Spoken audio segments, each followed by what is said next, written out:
Howdy, folks. Happy Monday. It's getting to that point of the year, especially in Buffalo. There's like a 6-week window when it really just sucks to go outside when it's like 85 and muggy and you feel like passing out. And that was this weekend. I can't wait till like Labor Day because then it gets to normal temperatures and more of my speed. I don't know about you guys, but this is the type of year. This is the time of year that I just don't enjoy that much. I don't mind it, Mike. I mean, I just, I played 90-something degrees on AstroTurf, 9 innings of softball the other day. So if I hated it, I wouldn't do it. I do like it. I'd rather be hot than cold. I'm one of those people. Ooh, I'm just the opposite. I'd rather be cold than hot. So I'd rather be cold than hot because there's a lot of people like that, and I get why. It's easier to get warm than it is to cool down sometimes. Like I get that.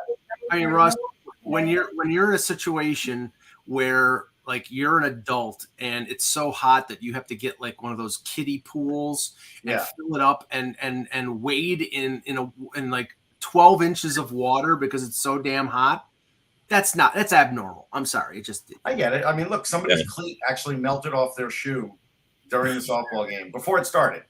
And they had to run, and luckily that person lived locally. They ran and got another pair. But it was like, if I was going to back out, that would have been the point. I would have backed out. So here's what I was going to talk about pre-show wise. I was watching First Take, and I've really watched more now when they have Christopher Mad Dog Russo on because he's really good. Mm-hmm. He's still very relevant. He knows his sports. He comes with a list. He has information and facts. But Ryan Clark doesn't like information and facts. He's a former football player. He was on the show, and he bristled early on in the show. Then he went on this whole soliloquy about how great OBJ is, even though he's no longer on the Rams, who won a Super Bowl with him. And he's been on a bunch of teams, and he didn't like that Russo said that, teams have given up on him, and he is a problem at times. Mm-hmm. So he didn't like that.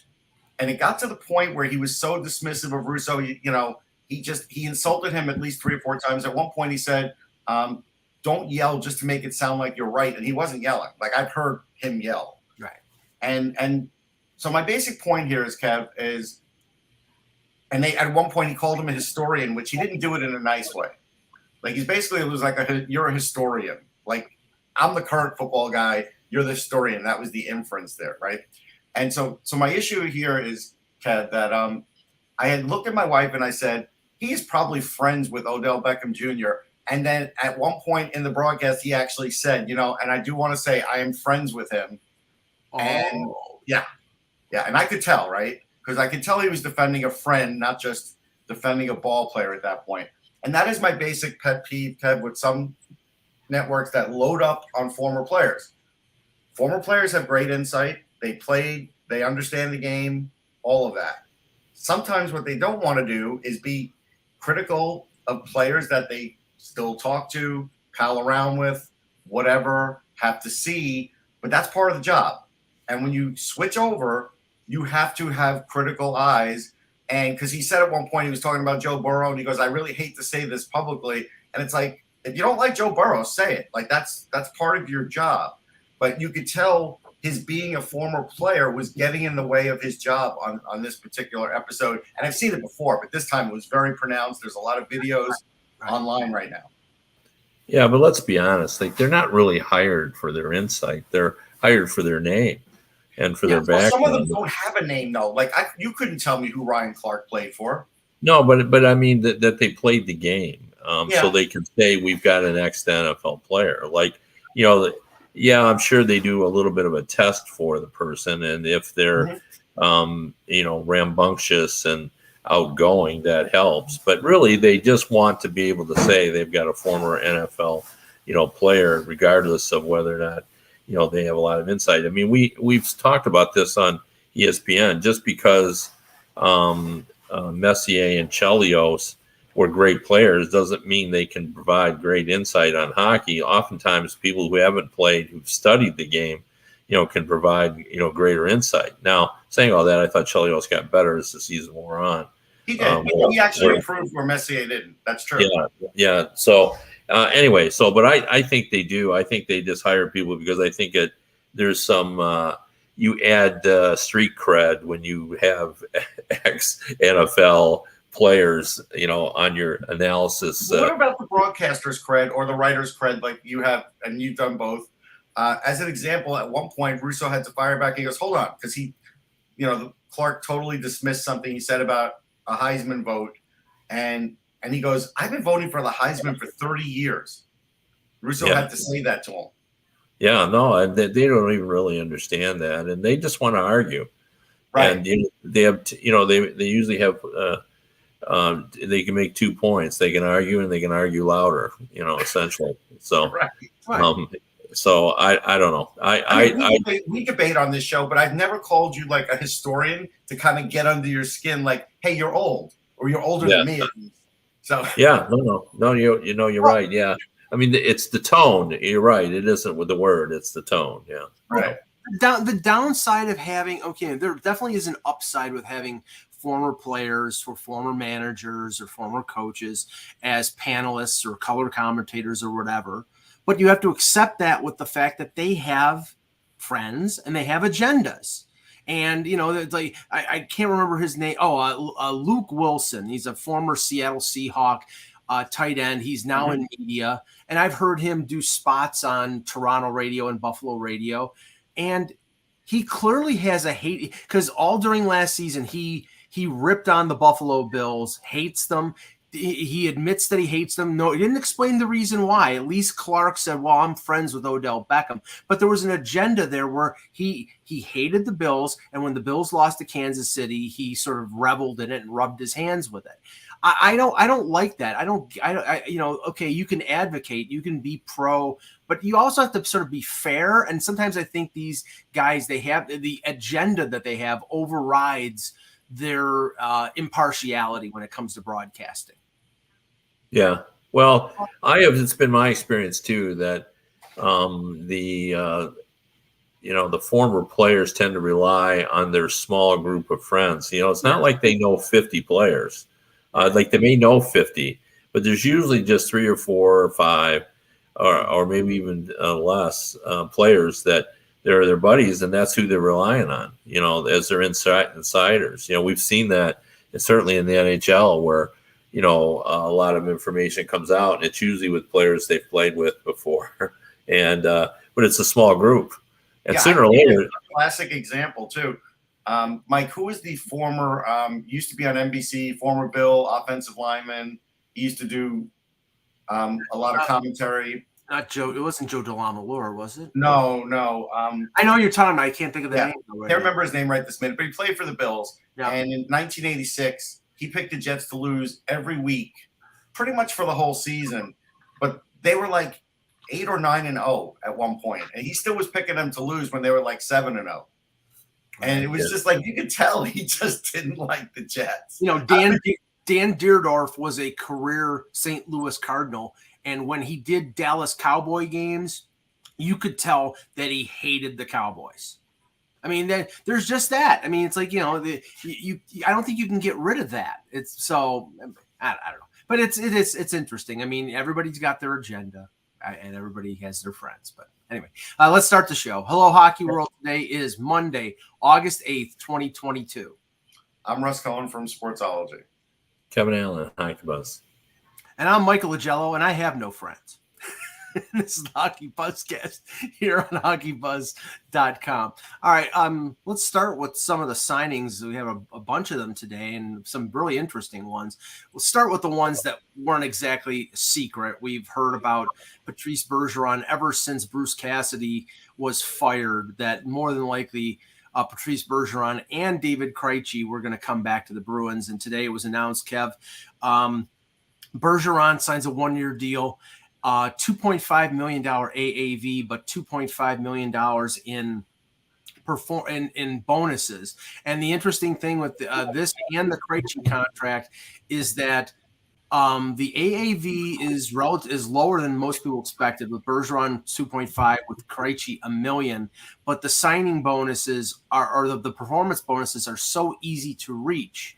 In the case with Bergeron, if he plays 10 games, he gets $2.5 million more. So what the Bruins did here is they pushed the hit on these two contracts until next year. So, what do you think of first both players coming back and the structure of those contracts? Well, I even at $5 million, Bergeron is one of the bigger Bargains. Yeah, bargains in the of the season. I mean, he's still playing at a very high level. Certainly in the top 3 defensive forwards in the game, all around forwards, and still a gifted offensive player. So it's a great bargain for the Bruins, and I think it sends a message to fans as they feel like they can win it. I think the performance level of Swayman has convinced them that he's kind of can be their guy, and they can move forward, and they feel like they've got enough. The Hampus, the Lindholm acquisition last season, I think they feel that really stabilized their defense. They were looking for one more guy to play in that top 4, and I think they feel like they've found that. So, if you're a Boston Bruins fan, and now there's also a lot of optimism coming out about getting Pastrnak signed as well. So, with all that coming on, I think, and the delay of paying for Bergeron's contract next year, which is what's going to happen, I think they feel they can make a run this season. We welcome Anthony Mangione to the show, and Anthony, the one concern about Krejci is the fact that last year he played in the Czech League, which is a lower level league. He did play in the World Championships, and he had 12 points in 10 games against better competition. So, maybe it's good for a player in his mid-30s to sort of, in a way, have a year off, even though he was playing, and then coming back to the NHL, maybe he'll come back refreshed.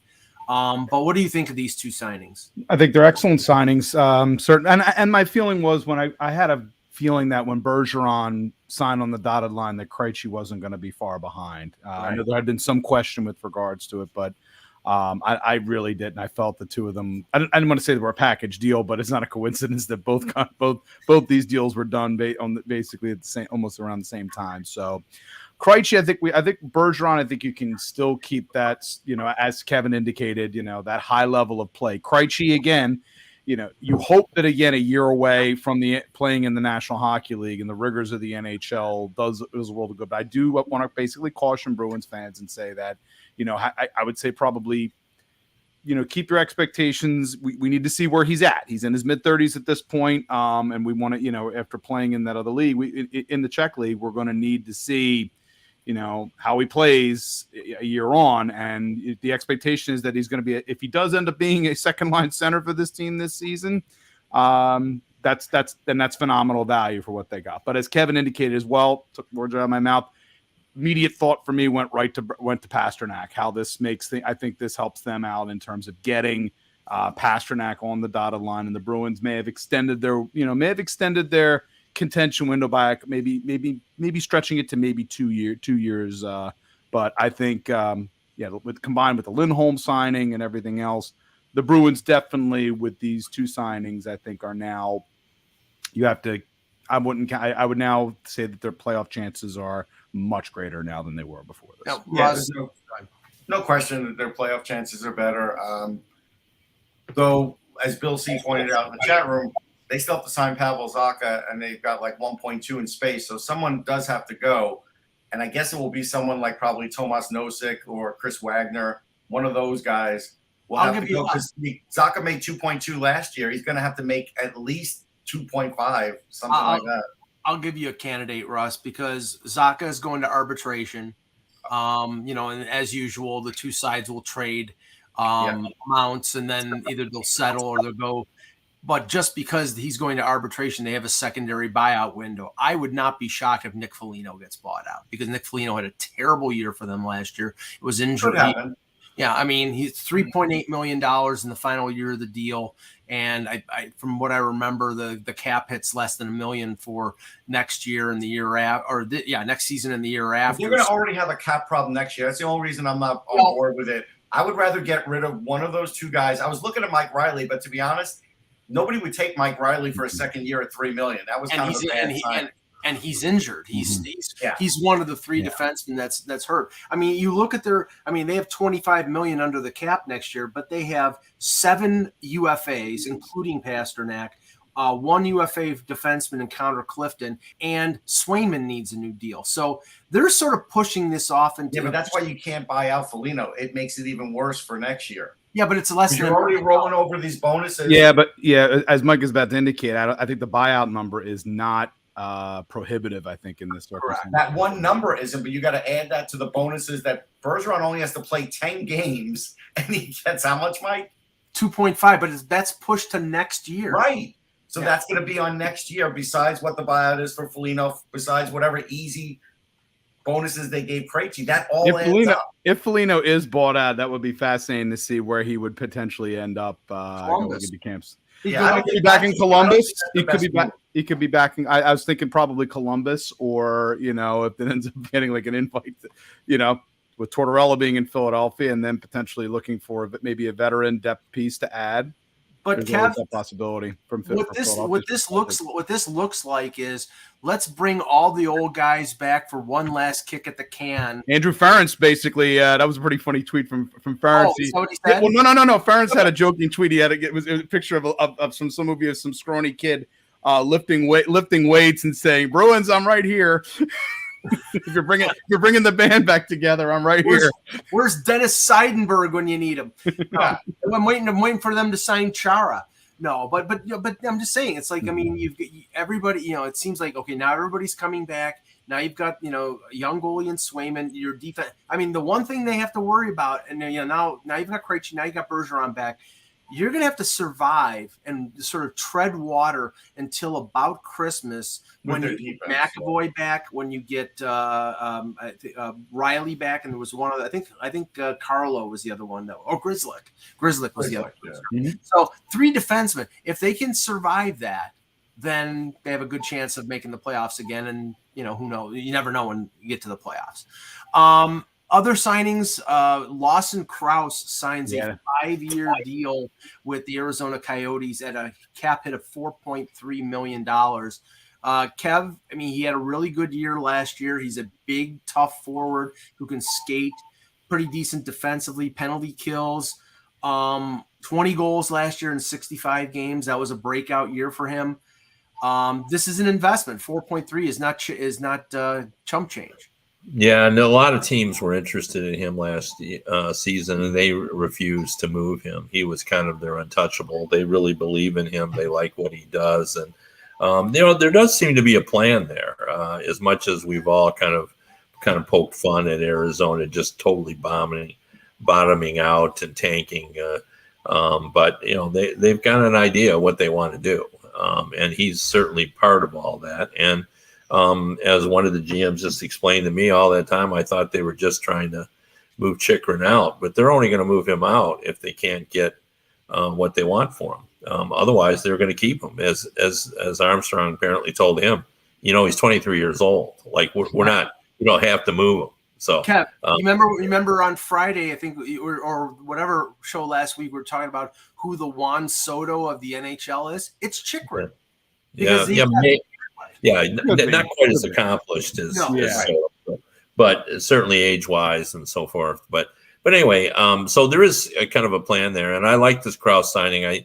I think he's got high value, and because all of his value is not tucked away into his scoring numbers, and I think this is good. Their commitment to him for 5 years is really kind of an indication that there is kind of a plan here of what they're trying to accomplish. They're not just as most people seem to believe that they're the NHL's contract clearinghouse. As you said, right. Kevin, I agree. They're you don't sign Lawson Krause to a 5-year contract unless you've got some idea of what you want to do going forward. Yeah. Or I mean, and I'll be the cynic here. I'll play the cynic on TV here.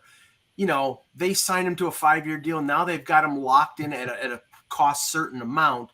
And if they decide in a year or two to trade him, I mean, it's not like he's 1 year away from free agency. He's locked up until the age of 8. I think though, Mike, and I understand your point on that, but I do feel like at a certain point, if you're the Arizona Coyotes, you do need to you have to make commitments going forward. I agree. And what's your future going to be as an organization from a valuation perspective, or for players to potentially decide to come to you and not just be, a soft landing spot for a player maybe past their prime or something. I look at it this way. He's a character guy. He's a big guy who could score. He could score 5-on-5. If they were really going to think about trading him down the line, it wouldn't be for a 5-year deal. They wouldn't sign him to 5 years. Yeah, I mean, otherwise, the Arizona Coyotes are basically the 2022 version of the Kansas City Athletics, where any good player, they're funneling through to other teams because they don't want to pay them, like Roger Maris or whoever, and that's what they did in the day. Every good Kansas City player ended up on the Yankees. So, I mean, that's why I continue to wonder about the viability of this organization unless, as you're saying, Kevin, this is a sign of them. Okay, we're going to keep Keller. We're going to keep Chychrun. We're going to keep Krause. We've signed Velmelka. Now we've got Dylan Guenther and we've got Logan Cooley. I mean, there is something to build around, but you have to keep the guys and you have to develop them to actually have an organization that's they're like in the early stage now of what Ottawa was doing, where now we're kind of, in 3 years they'll be where Ottawa is now. And you'll have these young guys. You'll have a lot of them locked up still for a couple more years. And then at that point, you do have to start winning. Like, you can't just keep collecting young guys because you can't afford them all. Because for as many picks as the Coyotes will make, you can't keep them all. Speaking of Logan Cooley, I think I read where he just basically came right out and said, I'm going to college 1 year and then I'm going to be on the Coyotes. I expected that. Yeah, and I expected that. Yeah, well, but I mean, the fact that he's willing to say that, usually you keep that to yourself. Although I think Cutter Gauthier was the same thing, right, Russ? He said that, but I'm not sure it's going to happen. Well, you're right. Well, and Matthew Nyes, who's the Leafs second-round pick from last year, I asked him directly at the development camp last month, of the prospect of playing with Cooley at Minnesota, and basically said, that was a determining factor in him going back to Minnesota, having a chance for a national championship, and essentially, without him saying it, he said he was going to sign with the Leafs after the season. So they're all going for a national championship, and then they're all going pro. Right, and that's how it's done with the really high-end college hockey players. Although Nyes, he's already played in college. So, but for Cooley, it'll be just 1 year. I kind of expected that, and he already, in the World Juniors when we talk about him, he'll already be one of the best players in that tournament. So he's on track. Now, the other signing, and then we'll talk about some other things. The other signing was Mason Appleton to a 3-year deal with Winnipeg. Now, the interesting thing here is that the Winnipeg Jets lost Appleton in the expansion draft. Then they traded back for him at the deadline, presumably as a replacement for Andrew Kopp when they traded him to the Rangers. And now they signed him to a 3-year deal at around $2.16 million.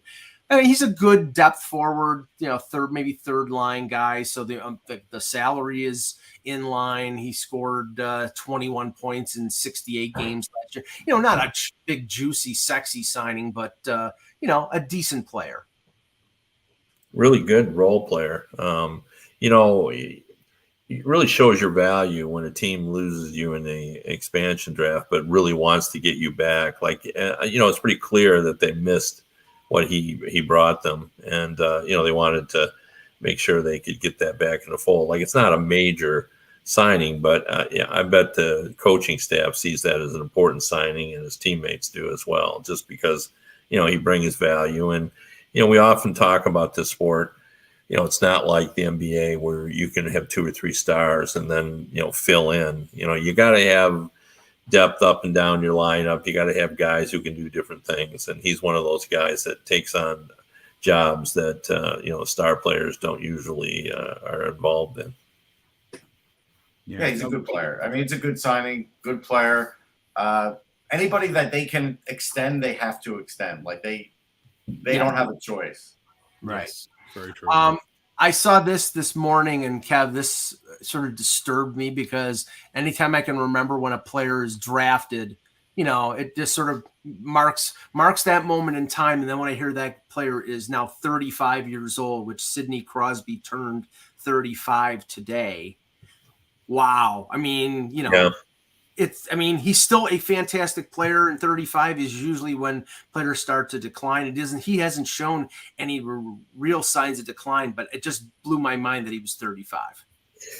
Yeah, no, it just seems like yesterday when, he was coming up. I did go to Rimouski when he was tearing up that league. And, I've described it before that, the only thing I could compare it to, like when you saw Sidney Crosby coming out of a junior arena, I imagine it was similar to what the Beatles went through when they were trying to get out of their arena. I mean, it was unbelievable. It was hard to describe. Like he would run out the door and there'd be just a throng of people that wanted his autograph. And I sort of understood his maturity and the seriousness that this kid had when I asked him about, those situations and dealing with them. He goes, it's a little bit troublesome because I got to find some balance between fulfilling my obligation to the sport and then not delaying and, my teammates and causing them, not to get to where they need to be on time. And he says it can be a little difficult. Well, who thinks like that when they're 16 years old?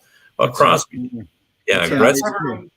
I covered him young too, Kev, and I didn't go to Rimouski. I didn't have the budget you did, but I wrote about him young, and I always saw the leadership. But Anthony will remember when he came in and played his early games in Philly, Darian Hatcher was a real jerk to him, to the point where he bloodied him up a little.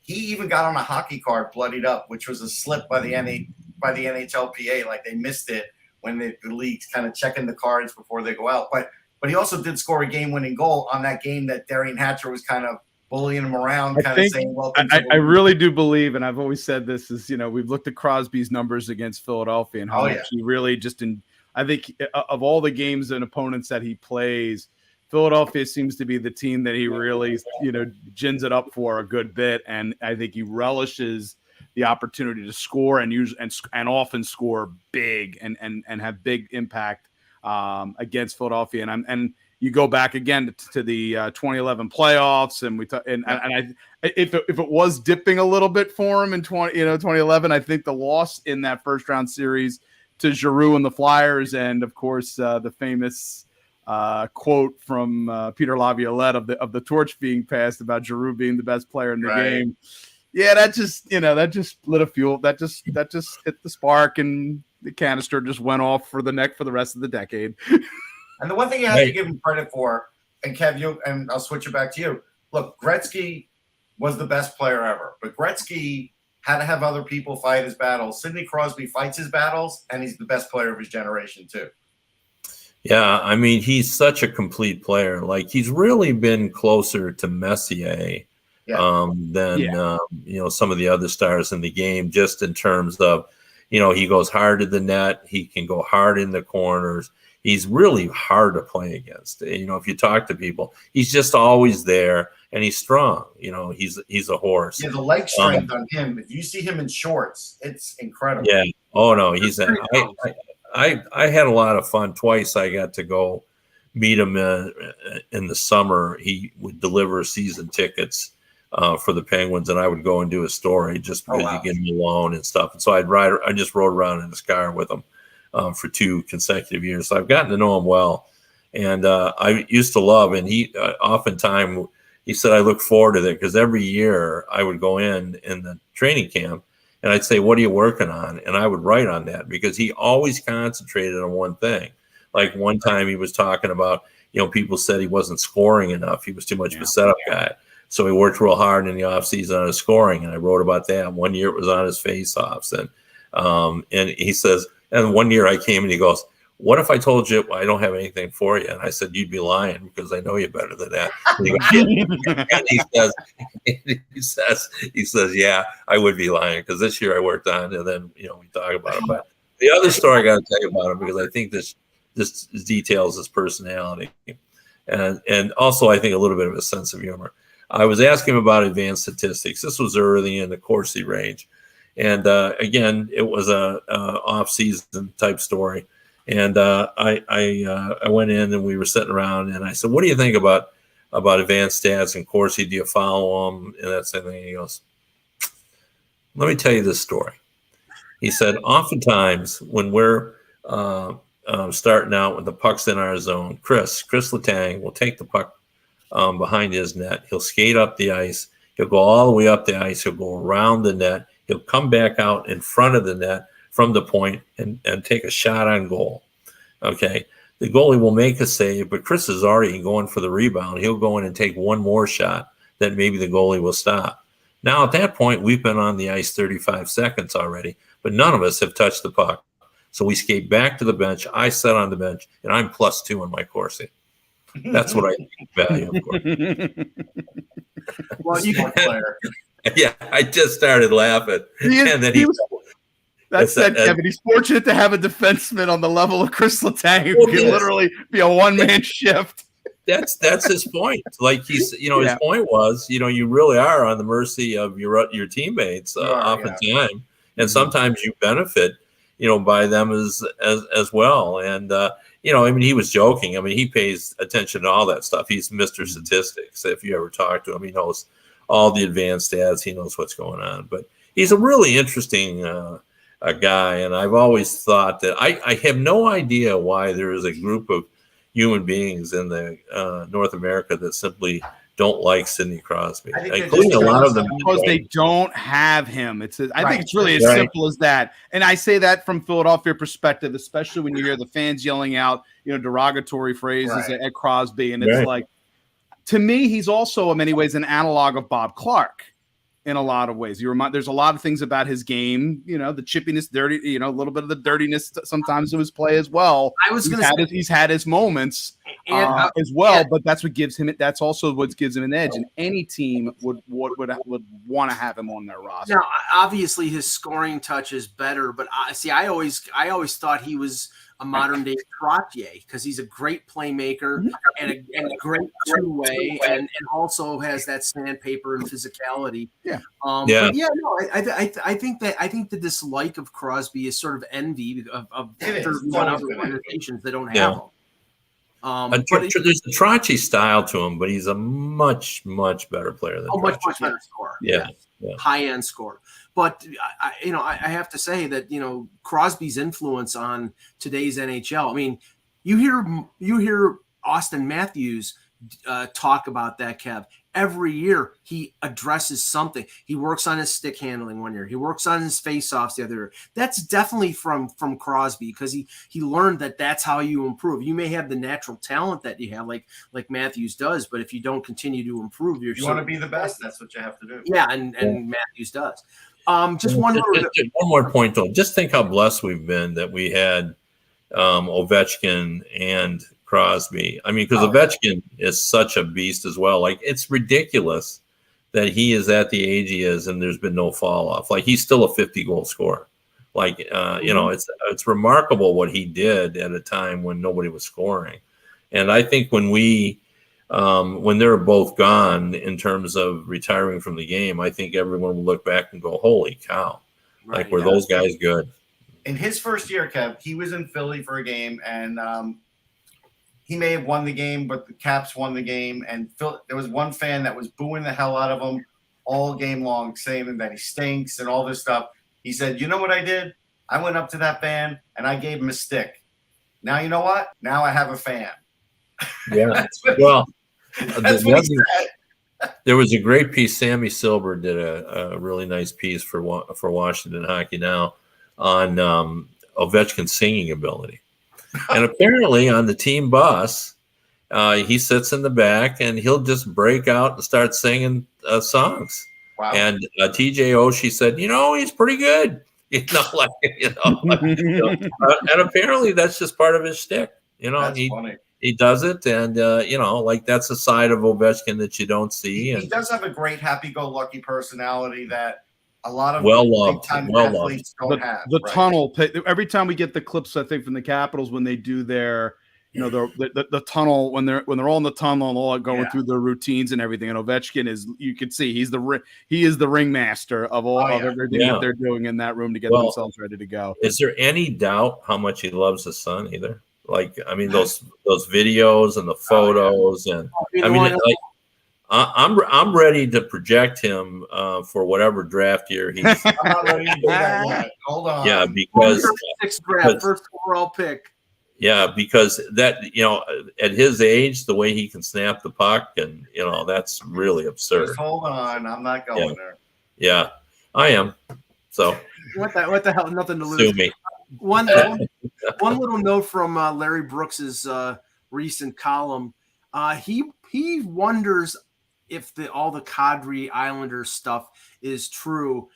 He says he's been hearing that his contract demand still begins with the 9, meaning $9 million plus, and what team out there has the room to be able to sign him. So first of all, I don't know even if there was a ton of money out there, Kev, whether Nazem Kadri was going to draw 9 plus, but there is no money, as we've talked about. So either he's taking a 1-year deal or he's taking a multi-year deal for much less than $9 million.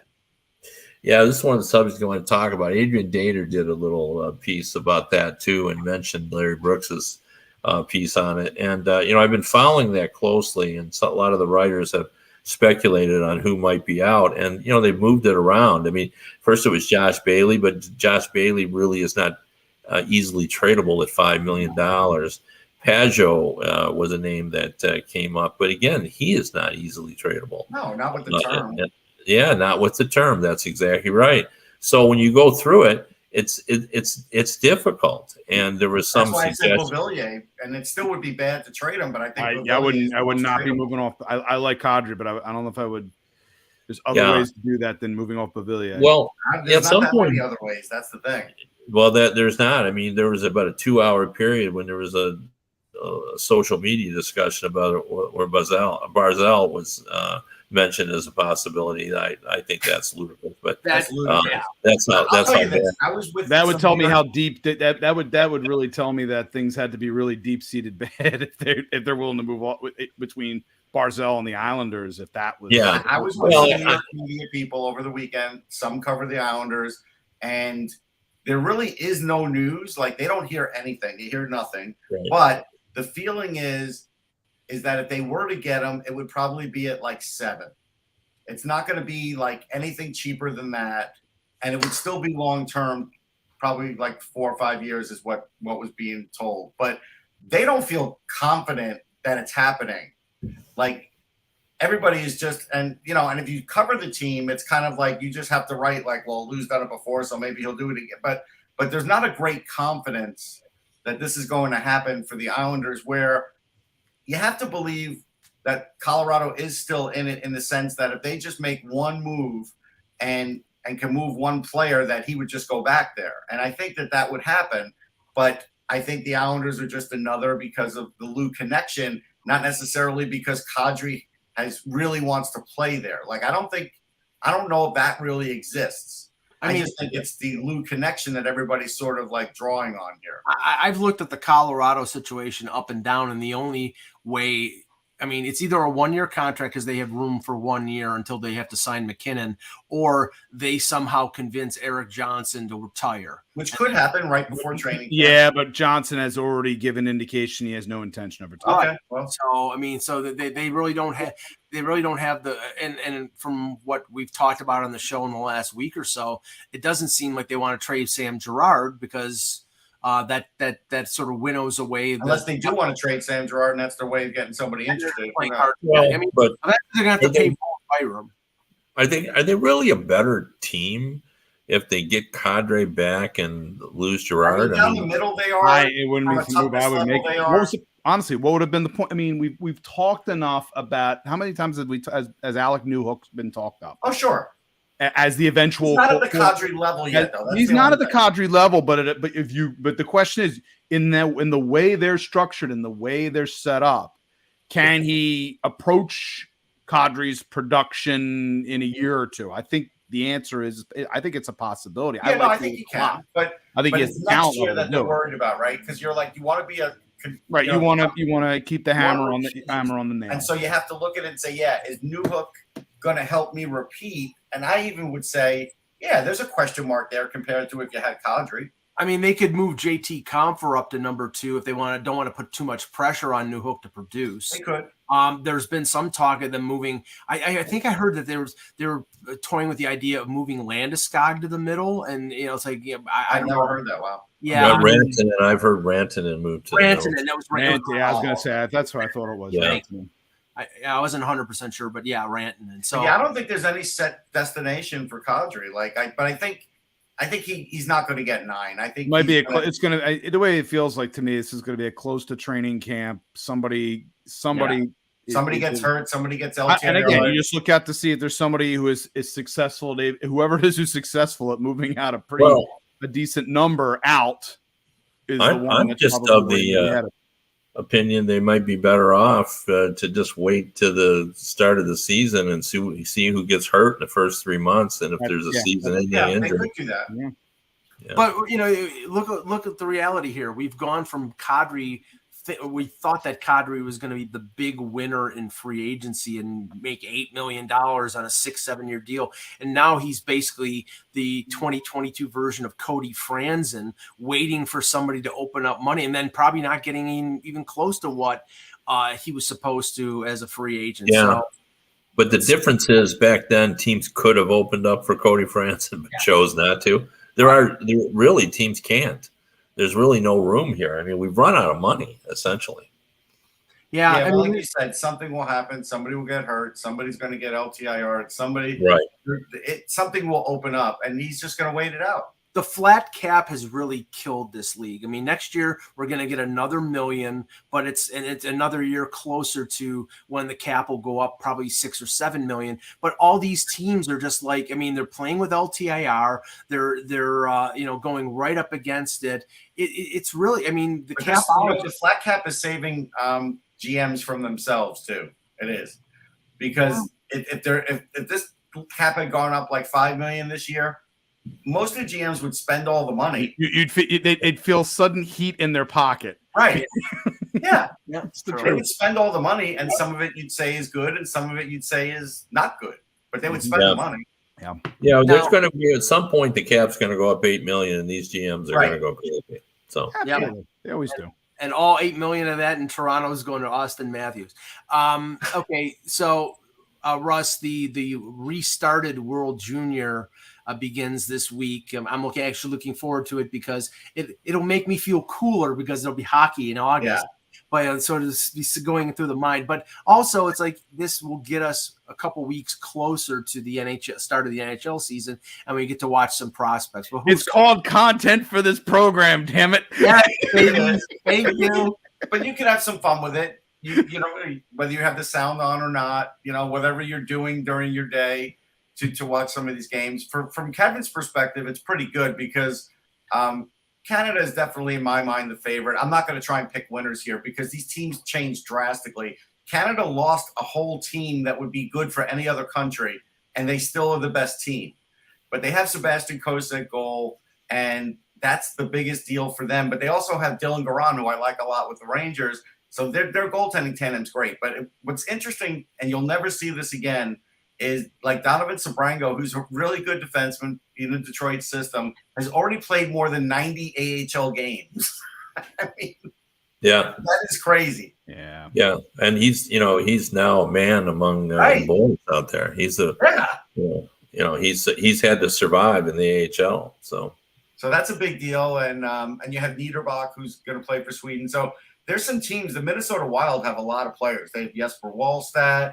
They have Liam Olgren. Like, I probably wrote Wild in parentheses like 5 times this morning for players that they have going through it. But the U.S. is hurt in net because Drew Commesso did not come. So now they have some of their lesser goalies. And I've seen the 2 top ones play, and they each have their own flaws. But neither of them are as good as Jesper Wallstedt, who's another Wild player, Wild prospect, or Cossa. So that's where I feel the U.S. is hurt. Everywhere else, they're pretty good. But, I mean, again, if you look at Canada, besides having Bedard, they have Mason McTavish and Kent Johnson, like Brennan Othman, who's up and coming for the Rangers. Like, they are just loaded beyond belief. Yeah, but read off the list of players who decided not to go. I mean, Shane Wright was one. Well, Shane Wright was one of them. I mean, you'd have to find it on Twitter, Mike, but it's Shane Wright. It's Logan Cooley. No, Cooley's playing. I thought he wasn't playing. No, Cole Perfetti. Cole Perfetti's not playing. There's a list of like 6 for Canada that are all studs. Right. And they're just not even there. Simon Nemec isn't there because the Devils didn't want him to go. But again, Russell's going to be Canada's goalie. I think Costa is going to be their goalie. You think it will be? Okay, because obviously he didn't play last time around, but since then he's had a good season. Yeah, they might look at Garon because he's been in the system, but Costa's the better goalie. And I like them both a lot. I think, but you know how it is with them, Kev. They might go with Garon for a game. Yeah. He doesn't play the greatest. Then Costa goes in. Like Canada never decides on a goalie early anyhow. That's usually the Canada way. Whoever the starting goalie is at the beginning of any tournament, the Olympics, the World Junior, he plays 1 or 2 games, and if he plays one bad game, the other guy goes in, and he's the guy who goes all the way. Yeah, there's a fair amount of 2023 guys. I'll write about them later for Sportsology. I put up an article on Full Press. Here's some of the Swedish players. They're really good. Like in net, they're really strong. They have Wallstedt and they have Kalle Klang, who's with the Penguins. Like both of them are top-notch goalies. Like again, they have probably the second best goalie tandem, although Wallstedt could be the best in the entire tournament. So that's how strong they are. They had Simone Edvinsson, another Detroit one, so another reason to watch the Red Wings fans. Helgi Grounds, who I like a lot, Emil Andre. That's their 3 core defensemen there. They're older, stronger, all good offensively. Obviously, Andre's not the stronger. We're talking Edvinsson there and Grounds a little bit. But Grounds is really talented offensively, too. They could all transport the puck, though. Liam Ogren, Fabian Lysell with the Bruins, Oscar Olofsson, really, really good team. Like, Sweden's going to be right up there. Finland, they're in the mix. I don't think their goaltending is the greatest, but I think they make it up in other ways. Their defense is quick. They have Topi Niemela. Mike knows him from the Leafs. Yeah. Alexei Hemosalmi. He's really good in the Hurricane system. Yoni Yermo with the Canucks. Their defense is good. They have Roby Yarvente, who's with the Sens. Also another guy who's already played AHL hockey. Joachim Kemmel. We've talked about Kemmel a lot on this show. He's a sniper. Aturati for the Islander fans. He's going to be in there. And Brad Lambert. Like this is, I think, the same way Aturati got a chance to show off right after the draft in the summer showcase a couple of years ago, and then everybody said, maybe the Islanders got some value here. I think Brad Lambert will do the same thing in this tournament, and then all of a sudden everybody's going to be like, oh, Brad Lambert really can play. I think Winnipeg got something great here where they drafted him. The thing with Brad Lambert is this. You can pick him apart all day long, but he's always dominated against his own age group, and he's only been playing above his age group since, where he's not had great numbers. So going back against his old age group here, he should be dialed in. And he was dialed in before they canceled the last. But again, what does that say about him going forward? But you can only – here's what it says to me. If you dominate against your own age group, then you just still have some more maturing to do. But if you're in that top percentile of your age group, there's still a lot of hope that you could be a really good NHL player. That's what it says to me. I don't always have to look, well, this guy's a +1 or this guy's a +2. There's always, in the prospect world, there's always this extra hope if you're a younger guy playing up in competition and doing really well. But then it hurts Shane Wright because, Shane Wright was doing that. And then this year they were like, you didn't really wow us. But he was trying to make his teammates better. And he got sort of penalized for that. But people are going to see that Shane Wright can really play. So I think that's why I just look at it like, hey, how do you do against your age group first? That's always the first thing. Now, if he doesn't do well against his age group here, then there's got that's a massive alarm bell there. And that's a big problem. It's a massive alarm bell. And we'll be talking a lot about this the next next week or two. So we'll get into it more. We'll get into it more. Good show, guys. We'll be back on Wednesday with another edition of the Hockey Buzzcast. For Anthony Mangione, for Kevin Allen, for Russ Cohen, I'm Michael Agello. Thanks for watching. And remember, without the buzz, it's just